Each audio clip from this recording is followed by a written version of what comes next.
May 12, 2023, the Moon is near Saturn in the southeast before sunrise.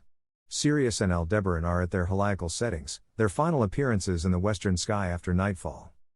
Photo caption, 2022, March 28, a close bunching of Venus, Saturn, Mars, and the crescent moon. By Jeffrey L. Hunt. Chicago, Illinois, sunrise, 5:34 a.m. CDT, sunset, 8:01 p.m. CDT. Check local sources for sunrise and sunset times for your location. Times are calculated by the U.S. Naval Observatory's MICA computer program. Here is today's planet forecast. Morning sky. Chart caption, 2023, May 12, Saturn and the Moon are in the southeast before daybreak.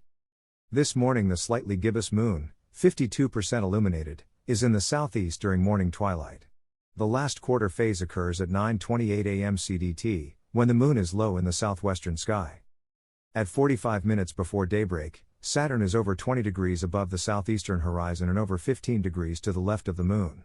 Each morning it is slightly higher in the sky and easier to see. It is not as bright as Venus or Jupiter, but it is among the brightest stars in the sky this morning. Jupiter rises over 2 hours after Saturn. By 30 minutes before sunrise, it is over 4 degrees above the eastern horizon.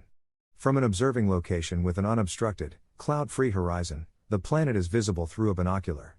The sky is too bright to see it unassisted today. Mercury is speeding into the morning sky, rising less than 25 minutes after Jupiter. It is heading toward a difficult-to-see appearance next month. Evening sky. Chart caption, 2023, May 12, Sirius, Aldebaran, and Betelgeuse are making their last evening appearances for the season. At 45 minutes after sundown, the bright stars that shine in the southern sky during winter are low in the west. Sirius, the night's brightest star, is low in the west-southwest, bathed in the blush of evening twilight. It is slowly disappearing into sunlight. It reappears in the morning sky in the east-southeast around mid-August. Similarly, Aldebaran is very low in the west-northwest. Dimmer than Sirius, a binocular might be necessary to see it less than 4 degrees above the horizon. Betelgeuse is over 10 degrees above the west horizon. It disappears into evening twilight in about a week. The final appearance of a bright star into bright twilight after sundown is known as the heliacal setting. Theoretical dates can be calculated, but are affected by local circumstances, such as cloudy evenings and terrain. Chart caption, Venus moves in front of Gemini, May 7 to June 2, 2023. Venus is the showpiece of the evening sky. It stands in the western sky as night falls. Simply described, it is that bright star in the west. By far, it outshines all other star-like bodies in the night sky and rivals the lights on low-flying airplanes. The planet is stepping eastward in front of Gemini near Castor's heel, Tehat posterior, also known as Mu Geminorum, Mu Gem on the chart. This evening it passes 3.6 degrees to the upper right of the star. Chart caption, 2023, May 12, Venus and the star cluster catalogued as Messier 35, M35, are visible through a binocular.